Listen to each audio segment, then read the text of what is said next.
Nutrition deficiency அப்படின்னு சொல்கிறோம். ஆனால் அது ஈஸியாக எப்படி நம்ம வந்துட்டு சரி பண்ணிக்க முடியும்? சாப்பிட்ற சாப்பாடை நல்லா மென்று சாப்பிடணும், பசிச்சா சாப்பிடணும். இந்த 2 பேட்டர்னை நம்ம வந்துட்டு கரெக்டாக ஃபாலோ பண்ணோம்னா இந்த உடம்பே என்ன பண்ணிடும், தனக்கு தேவையான நியூட்ரிஷனை அதுவே எடுத்துக்கும், அதுவே ஃபார்ம் பண்ணிக்கும். நம்ம கொடுக்கணுங்கிற அவசியமே கிடையாது.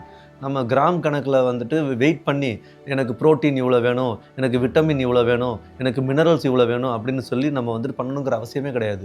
தாகம் எடுத்தால் தண்ணி குடிக்கணும். தண்ணி குடிக்கிற போது சிப்பு சிப்பாக குடிக்கணும், நிதானமாக ரசித்து குடிக்கணும். அதே மாதிரி பசிச்சா வந்துட்டு ஒரு கிராட்டிடியூடோடு சாப்பிடணும்.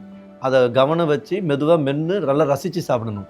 நம்ம என்ன வேலை செய்கிறோமோ, நம்ம என்ன சூழ்நிலையில் இருக்கிறோமோ அந்த சூழ்நிலைக்கு தகுந்த மாதிரி தேவையான நியூட்ரிஷனை தேவையான அளவுக்கு பர்ஃபெக்டான மெஷர்மெண்ட்டில் இந்த உடம்பே ரெடி பண்ணிக்கும். நம்மளால் வந்துட்டு அதெல்லாம் ஃபீட் பண்ணி கொடுக்கவே முடியாது. ஏன் அப்படின்னா நம்ம அதனுடைய கவர்மெண்ட்டுக்குள்ளே நாம் இருக்கிறோம், இந்த உடம்போட இயக்கத்துக்குள்ளே நாம் இருக்கிறோம், அதுக்கு கட்டுப்பட்டு நாம் இருக்கணும். நம்மளுடைய நாலேஜுக்கு கட்டுப்பட்டு இந்த உடம்போட இயக்கம் வந்துட்டு கிடையாது. அதே மாதிரி சன்லைட் அப்படிங்கிறது ரொம்ப முக்கியமான ஒரு எனர்ஜி சோர்ஸ் நமக்கு. அந்த சன்லைட்டை நம்ம வந்துட்டு நம்ம உடம்புல படுற மாதிரி கொஞ்சம் நேரம் நம்ம வந்துட்டு இருக்கணும்.